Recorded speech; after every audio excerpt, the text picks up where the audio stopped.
ರಾಜೀನಾಮೆ ಕೊಡ್ತೀನಿ ಅಂತ ಮುಂದಾಗಿರೋರಿಗೆ ತಮ್ಮ ಸಲಹೆ ಸಾಕಷ್ಟು ಜನ ರಾಜೀನಾಮೆ ಮುಂದಾಗಿದ್ದಾರೆ. ಈಗ ನಾವು ಏನು ಹೇಳಿದ್ದೀವಿ ಅಂತಂತಂದ್ರೆ ಪಕ್ಷದ ಒಂದು ಹಿತ ಎಲ್ಲದಕ್ಕಿಂತ ಮುಖ್ಯ. ಪಕ್ಷ ಇದ್ರೇನೆ ನಾವು ಚುನಾವಣೆಯಲ್ಲಿ ನಿಲ್ಲಕ್ಕಾಗೋದು, ಪಕ್ಷದ ಹೆಸರಿನಲ್ಲಿ ಪಕ್ಷದ ಚಿಹ್ನೆಯಲ್ಲಿ ಚುನಾವಣೆ ಗೆಲ್ಲಕ್ಕಾಗೋದು. ಅಫ್ಕೋರ್ಸ್ ನಮ್ಮ ಹೆಸರು ದೊಡ್ಡ ದೊಡ್ಡ ಲೀಡರ್ಗಳಲ್ಲಿ ಅವ್ರದ್ದೇ ಆದ ಮತದಾರರು ಇರಬಹುದು, ಬಟ್ ಆದರೂ ಕೂಡ ಪಕ್ಷ ಇದ್ರೇನೆ ಅವ್ರಿಗೂ ಅಧಿಕಾರ ಸಿಗಕ್ಕೆ ಸಾಧ್ಯ ಆಗೋದು. ಸೊ ಎಲ್ಲರಿಗೂ ಕೂಡ ಪಕ್ಷ ಒಂದಲ್ಲ ಒಂದು ಬಾರಿ ಅವಕಾಶ ಮಾಡಿಕೊಟ್ಟೇ ಕೊಡುತ್ತೆ. ಹಾಗಾಗಿ ಒಂದು ಅಲ್ಪ ಕಾಲಾವಧಿ ಅಸಮಾಧಾನಕ್ಕೋಸ್ಕರ ಪಕ್ಷದ ಹಿತನ ಬಲಿ ಕೊಡಬಾರ್ದು. ಎಲ್ಲ ನಾಯಕರುಗಳು ಕೂಡ ಅನುಭವಿಗಳಿರುತ್ತವರು. ನಮ್ಮ ವರಿಷ್ಠರು ಈಗಾಗಲೇ ಅವ್ರ ಜೊತೆ ಮಾತನಾಡಿದ್ದಾರೆ, ಮನವೊಲಿಸುವಂಥ ಪ್ರಯತ್ನ ಮಾಡಿದ್ದಾರೆ. ಖಂಡಿತ ಪಕ್ಷದ ಹಿತದೃಷ್ಟಿಯಿಂದ ಎಲ್ಲರೂ ಕೂಡ ರಾಜೀನಾಮೆ ಕೊಡದೆ ಮತ್ತೆ ಪಕ್ಷದ ಜೊತೆ ಕೈ ಜೋಡಿಸ್ತಾರೆ ಅನ್ನೋ ನಂಬಿಕೆ ಇದೆ. ಈ ಮತ್ತೆ ಅದೇ ಪ್ರಶ್ನೆಗಳು ಇಲ್ಲ ಅಂತ ಹೇಳಿದ್ರೆ ಸಾಕು ಬಿಡಿ, ಅವ್ರು ಏನಾದ್ರು ಮಾಡಿ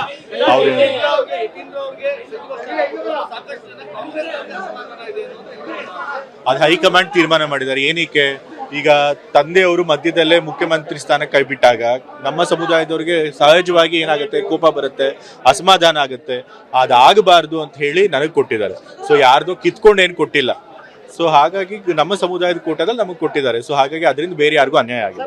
ರಾಜೀನಾಮೆ ಕೊಡ್ತೀನಿ ಅಂತ ಮುಂದಾಗಿರೋರಿಗೆ ತಮ್ಮ ಸಲಹೆ ಸಾಕಷ್ಟು ಜನ ರಾಜೀನಾಮೆ ಮುಂದಾಗಿದ್ದಾರೆ.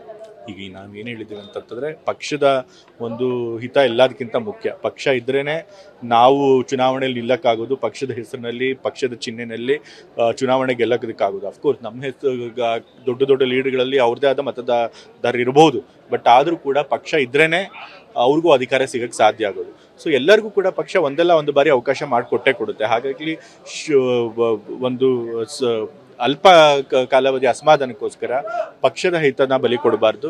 ಎಲ್ಲ ನಾಯಕರುಗಳು ಕೂಡ ಅನುಭವಿಗಳಿರುತ್ತವರು. ನಮ್ಮ ವರಿಷ್ಠರು ಈಗಾಗಲೇ ಅವ್ರ ಜೊತೆ ಮಾತನಾಡಿದ್ದಾರೆ, ಮನವೊಲಿಸುವಂಥ ಪ್ರಯತ್ನ ಮಾಡಿದ್ದಾರೆ. ಖಂಡಿತ ಪಕ್ಷದ ಹಿತದೃಷ್ಟಿಯಿಂದ ಎಲ್ಲರೂ ಕೂಡ ರಾಜೀನಾಮೆ ಕೊಡದೆ ಮತ್ತೆ ಪಕ್ಷದ ಜೊತೆ ಕೈ ಜೋಡಿಸ್ತಾರೆ ಅನ್ನೋ ನಂಬಿಕೆ ಇದೆ. ಈ ಮತ್ತೆ ಅದೇ ಪ್ರಶ್ನೆಗಳು ಇಲ್ಲ ಅಂತ ಹೇಳಿದ್ರೆ ಸಾಕು ಬಿಡಿ, ಅವ್ರು ಏನಾದ್ರು ಮಾಡಿ